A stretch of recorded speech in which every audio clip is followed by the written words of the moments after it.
الفاتحة.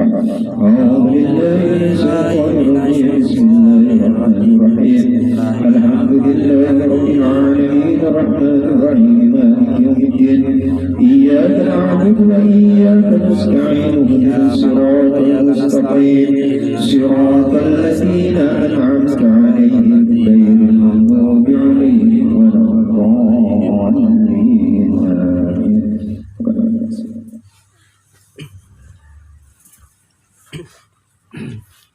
Bismillahirrahmanirrahim. Zabur Dawud wa huwal kitabul munazzalu ala nabiyyillahi ta'ala Dawud alaihi salam wa huwa munajatun wa du'aun wa kana Dawudu alaihi salam husna sauti walam yakuniz zaburu kitaba syar'in wa ahkamin wa Dawudu alaihi salam imtidadun li syar'i Musa alaihi salam. Alhamdulillah, nyampe dari pembahasan kita ke kitab yang wajib dikenal, yaitu kitab Zabur. Kemarin sudah kitab Taurat. Kitab Taurat diambil dari bahasa apa ya kemarin? Bahasa Ibrani ya. Ibrani. Jadi maknanya itu jadi taroh gitu. Bangsa huruf. Jadi kalau di bahasa Ibrani Taurat itu berbangsa kalimat huruf lah gitu. Kalimat huruf taroh, asalnya begitu, taroh, yang maknanya adalah at-tashri' awis syari'ah. Itu maknanya adalah ketentuan hukum agama atau hukum syariat agama. Kitab Taurat diturunkan kepada Nabi Musa.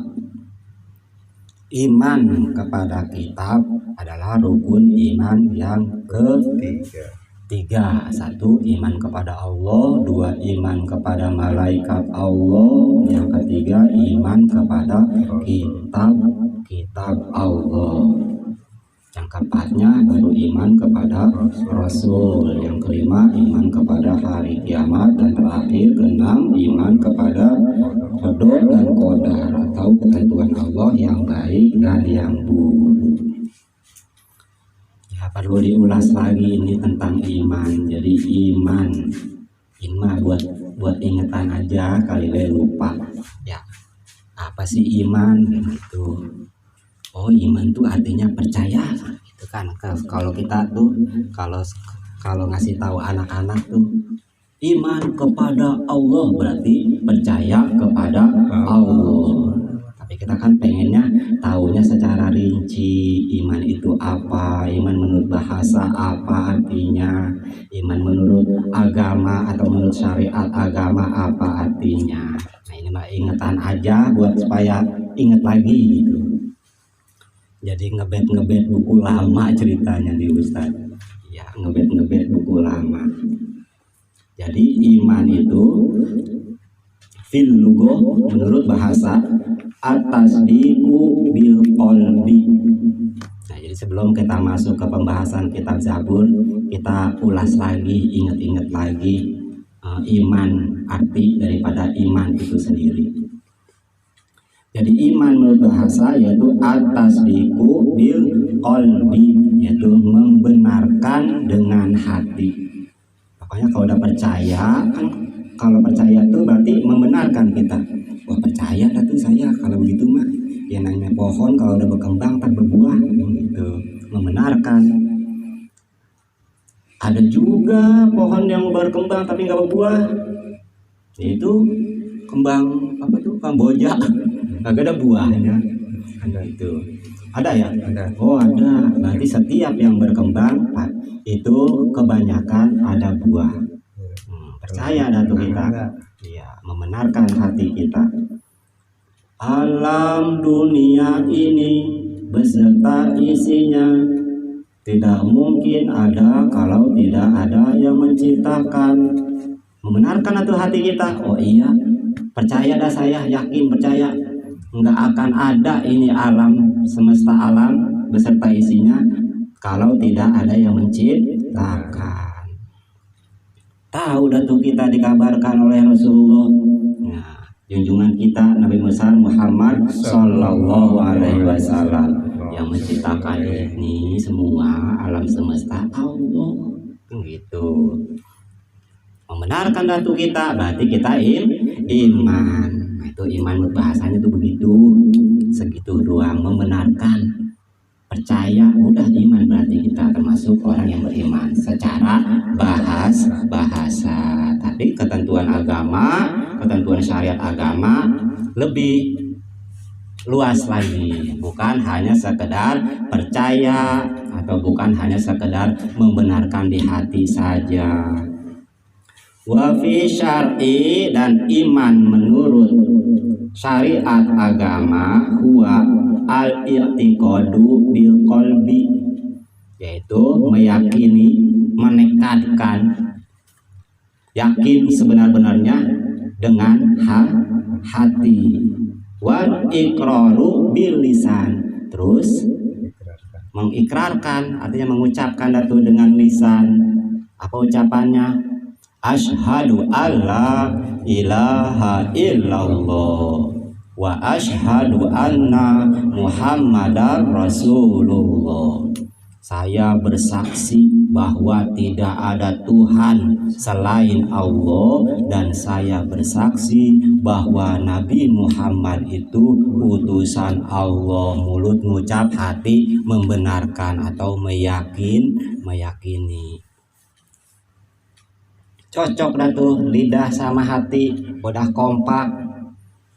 Apa cukup segitu aja? Oh belum cukup. Kalau cuma segitu doang, tambah satu lagi, yaitu wal amalu bil arkan, atau mengerjakan perbuatan dengan anggota badan. Seperti Allah memerintahkan kita sholat, kita laksanain itu sholatnya. Jangan cuma percaya doang, Allah itu ada, Allah itu saya yakin percaya Allah itu yang menciptakan saya, tapi yang disuruh sama Allah kita nggak kerjain. Nah, belum lengkap imannya. Berarti baru cuma tasdik, itikad dengan hati, dan takrir atau ikrar dengan lidah. Itu baru hati sama ucapan saja.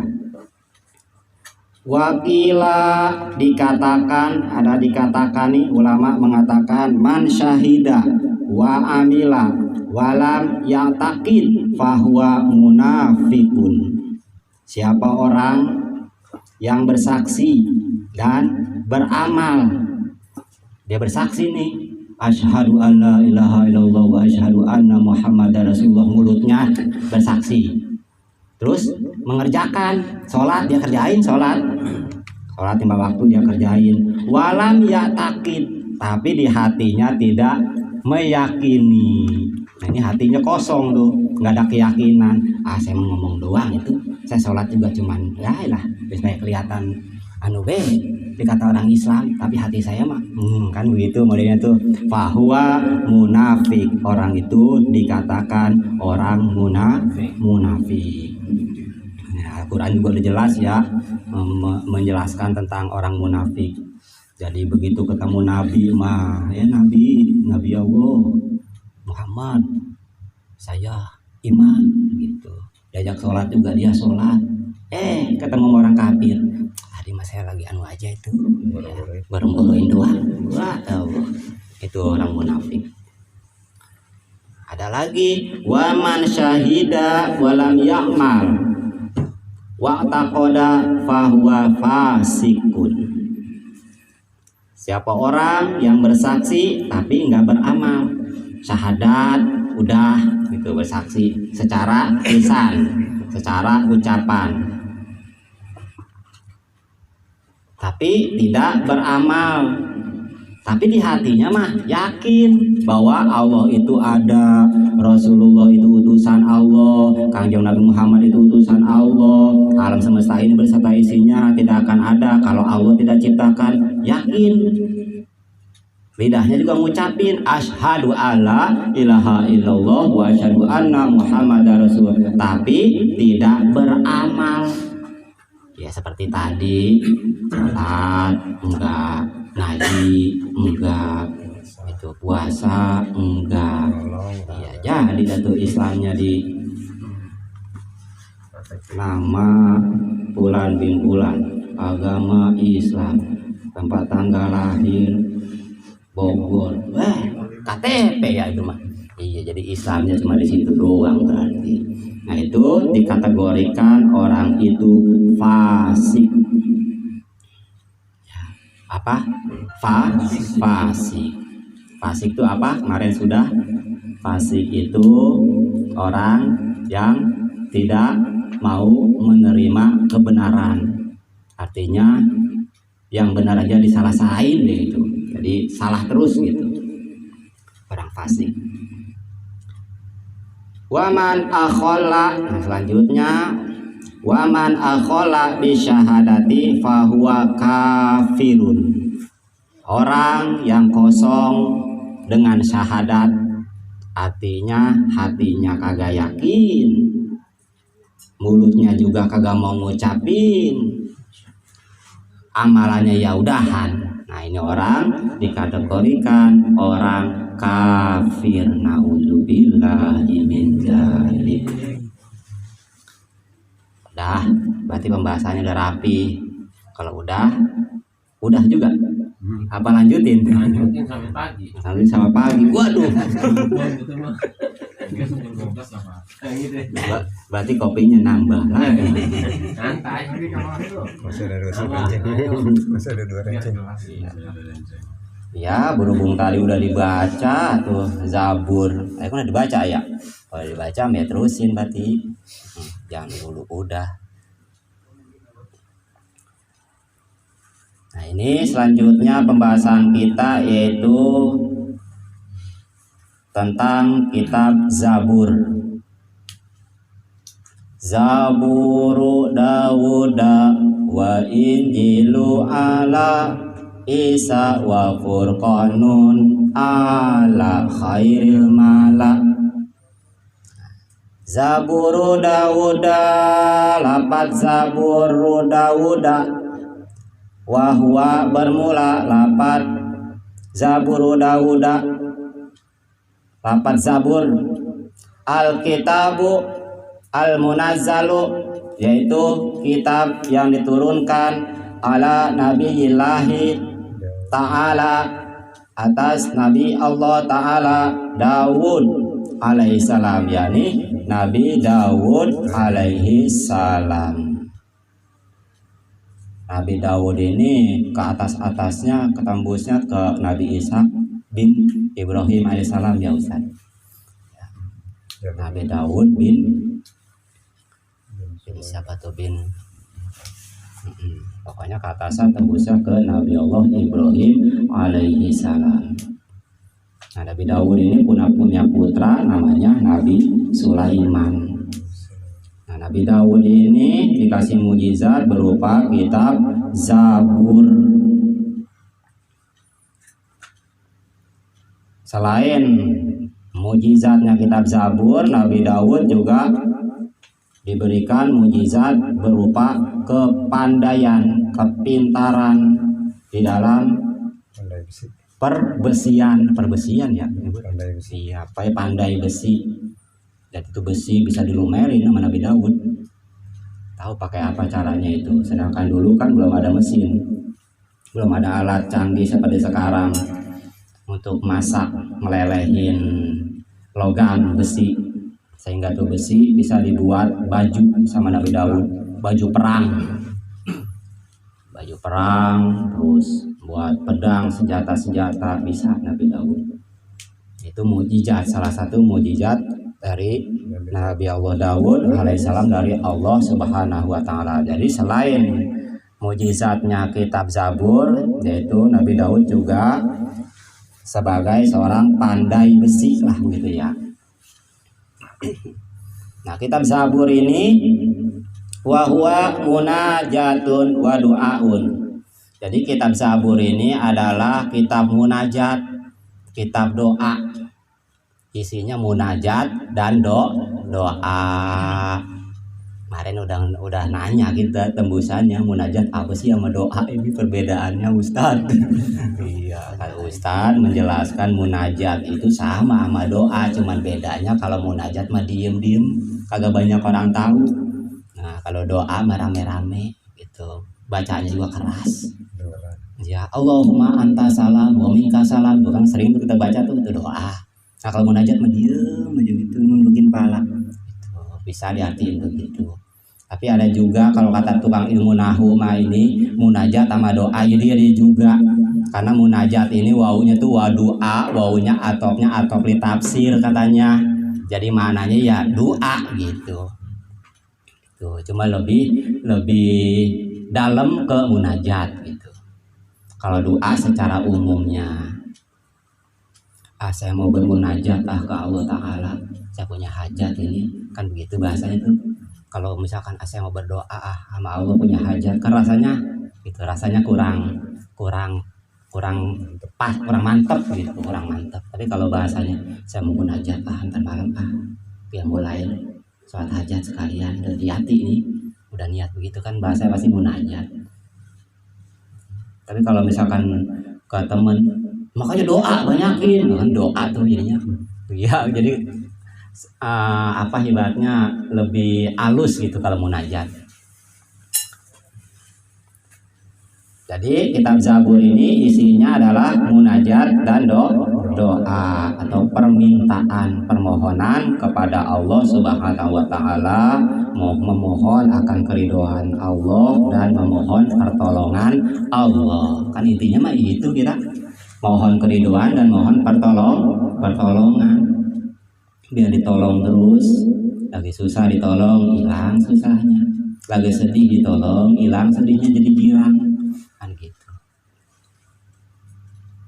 Mau lemparin ke neraka ditolong, kagak jadi lemparinnya ke surga gitu. Iya, karena ditolong, jadi hamba yang ditolong.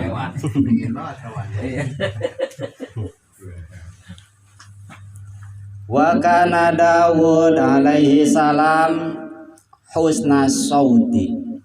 Nah, adalah Nabi Daud alaihissalam ini memiliki suara yang merdu, suara yang indah didengar, suara yang bagus, yang nggak ada jelek-jeleknya dah nih suara gitu. Kan Zabur nih kitab yang isinya doa, munajat, nasihat, kan indah banget tuh ya kalau dibaca, bahasanya juga indah gitu, namanya doa. Permohonan ke Allah Ta'ala, pokoknya nggak ada tuh bahasa-bahasa yang kasar, pasti bahasanya yang bagus-bagus karena sedang memohon. Ditambah suara Nabi Daud juga bagus, merdu, udah yang dengerin juga aja meresapin, mau ngerti mau kagak, pokoknya meresap baik itu bacaan. Kayak semalam tuh kita dengerin Ustadz Dede baca lantunan ayat Al-Quran, Masya Allah. Padahal kita nggak ngerti ya yang dia baca, tapi rasanya kok nyerap gitu ke hati kan begitu modelnya. Dengerin baik udah. Ada juga ini suaranya mau kurang bagus nih kayak si Son nih, dengerin juga begitu ya, kali-kali aja ada yang nyangkut. Yang bagusnya mah, yang kagak bagusnya mah bagian nggak nyangkut juga. Jadi Nabi Daud ini mujizatnya lagi yaitu suaranya sangat merdu, sampai digambarkan saking merdunya suara Nabi Daud alaihi salam ketika membaca kitab Zabur itu burungnya lagi terbang berhenti dulu, dengerin dulu. Gunung-gunung tuh yang pada goyang-goyang pohonannya diem tenang pada dengerin. Saking merdunya suara Nabi Daud alaihissalam ketika membacakan kitab Zabur yang isinya munajat dan doa dan juga nasihat-nasihat. Selanjutnya walam yakuniz zaburu kitab syar'in wa ahkamin. Nah, kitab Zabur ini bukan kitab syara', bukan kitab syariat, bukan kitab hukum. Jadi kalau mau nyari halal haram nggak ada di kitab Zabur. Ini haram apa halal ini? Hukumnya nggak ada. Wa Dawudu alaihissalam imtidadu li syar'i Musa alaihissalam. Nah, Nabi Dawud alaihissalam itu mengembangkan atau mengikuti akan syariat yang dibawa oleh Kanjeng Nabi Musa alaihissalam, yaitu kitab Taurat. Jadi nyari hukum halal haram di kitab Taurat. Kitab Zaburnya mah cuma doa doang, sama munajat, sama nasihat-nasihat dah, biar pada eling, biar pada sadar tuh orang gitu. Justru nggak pengambilan hukumnya dari kitab Taurat, yang dimana kitab Taurat ini adalah kitab yang dosisnya tinggi. Kemarin sudah dibahas yang lalu, itu dosisnya tinggi. Kenapa dosisnya tinggi? Karena pemberontakan, kezaliman, udah di mana-mana gitu. Nah, saking durhakanya itu kaum Nabi Musa, diturunkanlah kitab Taurat yang isinya mengharamkan apa-apa yang tadinya justru halal. Itu jadi dosisnya tinggi, ditaikin. Jadinya halal jadi diharamin. Gara-gara kezaliman kaum Nabi Musa. Ya bikin patung aja juga, bikin patung sapi. Kirain buat pajangan, malah disembah. Bahkan sampai sekarang ada tuh yang mengkeramatkan sapi. Iya, sampai-sampai ini sapi haram hukumnya dimakan. Karena sapi ini kalau bisa anggap seperti ibu. Waduh, mentang-mentang minumin susu sapi. Akhirnya makan daging sapi juga orang boleh, agak mau dia gitu. Jadi ibarat kata mah jadi anak sapi kali mah. Gitu. Jadi diharamin makan sapi. Ini sejarahnya dulu begitu di zaman Nabi Musa. Ada orang bikin patung sapi yang akhirnya disembah. Nah, di zaman sekarang ada orang yang mendewakan atau menuhankan sapi. Sampai-sampai sapi ini saking dihormatinya, saking dimuliakannya, diharamkan untuk memakan dagingnya. Karena beranggapan sapi ini yang menghidupkan gitu. Kan susu sapi itu nyebar mana-mana, sampai susu beruang aja juga kan susu sapi sebenarnya. Jadi obat corona susu beruang. Kan begitu. Ya rupanya itu kalimah mengapa pada nyusu sapi mulu. Ya kalimah orang tuanya apa kagak mau nyusuin, apa emang kagak keluar susu itu iya apa udah habis. Iya makanya itu jadinya dikasihnya susu sapi.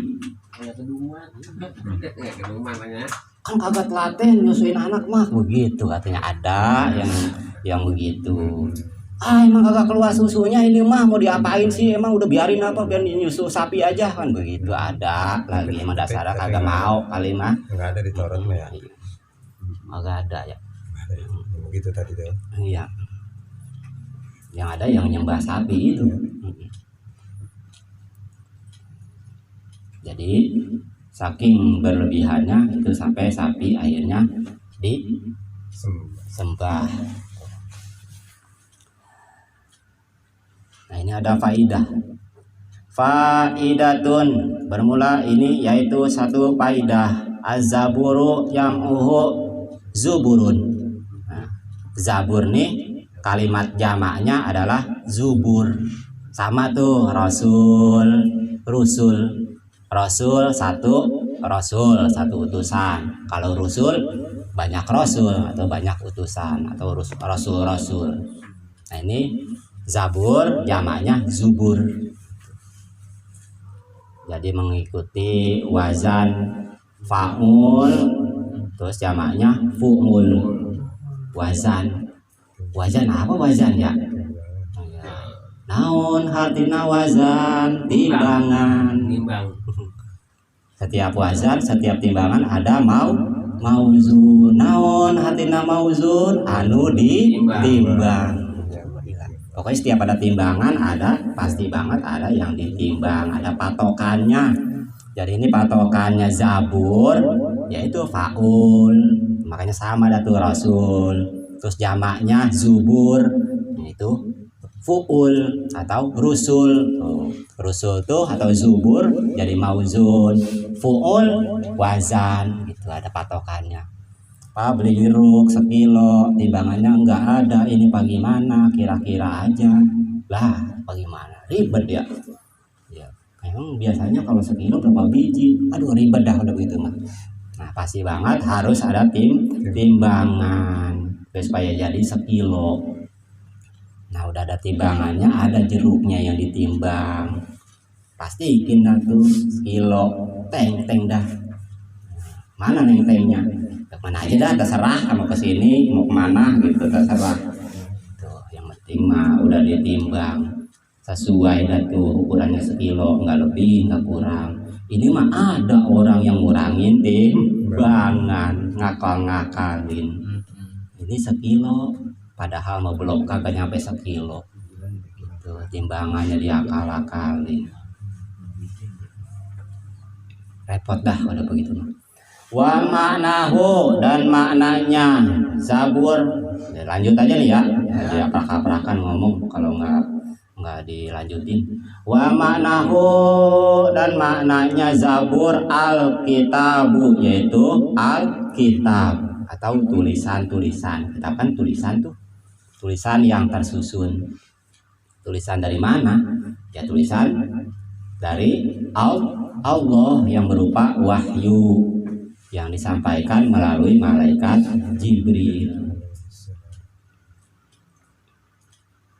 Wakila dan dikatakan Alkitabul Mastur.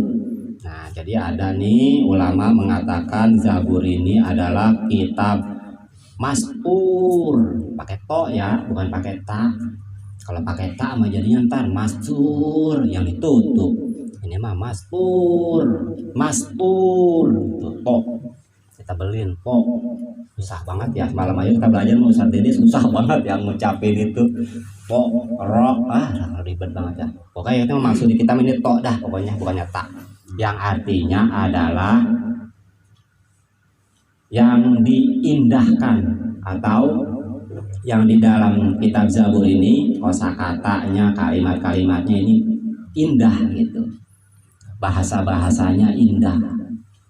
Jadi kitab yang diindahkan baik kosakata maupun kalimat maupun secara bahasanya, struktur bahasanya indah, diindahkan.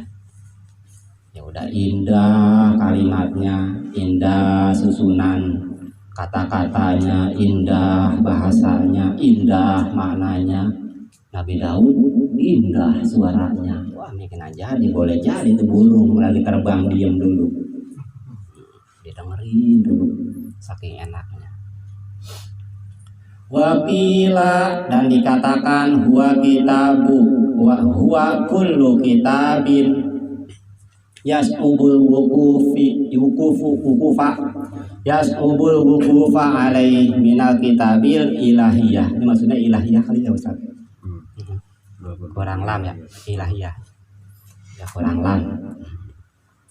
Jadi ada dikatakan bahwa kitab Zabur ini adalah setiap kitab yang atau bagian, mungkin nih maksudnya bagian daripada kitab yang sulit dipahami.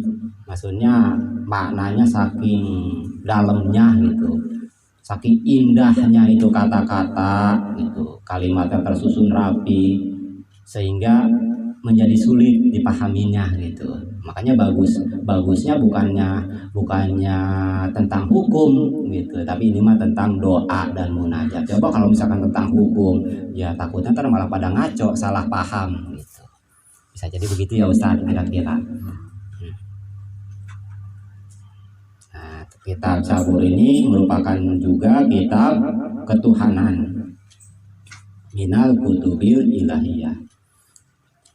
Wakila dan ada dikatakan juga huwa ismun lil kitabil maksuri alal hikmatil aqliyati dunal ahkami syar'iyyati wal kitabi lima yatadammanul ahkam. Ya, ada dikatakan lagi bahwa kitab Zabur itu adalah sebuah nama bagi kitab yang diringkas atas hikmah yang bangsa akal. Selain tapi juga bukan merupakan kitab hukum-hukum syariat. Atau juga kitab yang mencakup apa-apa daripada hukum syariat. Intinya begitu, kitab Zabur itu bukan kitab hukum gitu, bukan kitab syariat, tapi munajat dan doa. Selanjutnya Injilu ala Isa wa Qur'anun ala khairil malak. Wallahu a'lam bishawab. Alhamdulillah, terima kasih telah sama-sama kita dengarkan penjelasan tentang bait tentang iman kepada kitab Allah yang merupakan rukun iman yang ketiga, antuk minallah wa malaikatihi wa kutubihi wa rusulihi wa bil yawmil akhir wa bil qadari khairi wa syarri.